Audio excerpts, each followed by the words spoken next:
আসসালামু আলাইকুম সম্মানিত ভিউয়ার্স, আশা করি সবাই ভালো আছেন। তো বন্ধুরা, আজ আমরা 7 মাইল একটা ভাইয়ের বাসাতে পানির লাইনের কাজ করতেছি।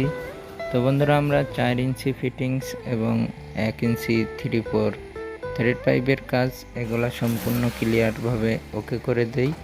তো বন্ধুরা দেখুন, ওই পাশে আমাদের প্যান বাটি হবে আর এর পাশে একটা গোসলখানা হবে।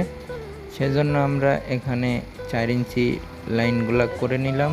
তো এটা একটা গ্যাস পাইপ তুলে দিলাম আর একটা পানির লাইনের জন্য ওখানে রাখা আছে, আর এটা হাউসে চলে যাবে। এখনো হাউস তৈরি হয় নাই।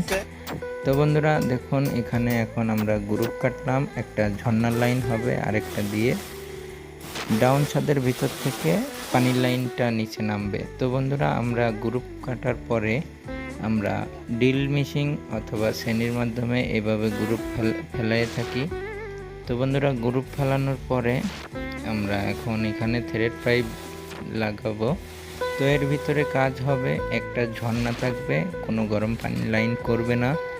তো একটা ঝর্ণা থাকবে আর হচ্ছে একটা হ্যান্ড শাওয়ার থাকবে, একটা পুশ শাওয়ার থাকবে আর একটা ফিলা শাওয়ার, বদনার ট্যাপ এইগুলা থাকবে। তো বন্ধুরা, আর একটা দোকান আছে, দোকানের ভিতরে একটা ট্যাপের লাইন নেওয়া আছে এখান থেকে। তো বন্ধুরা, এভাবে সুন্দর করে কাজ আমরা করে দেই। চাইলে আপনারা আমাদের দিয়ে কাজ করাতে পারেন, এই নাম্বারে যোগাযোগ করবেন। থ্যাংক ইউ ভিডিওটি দেখার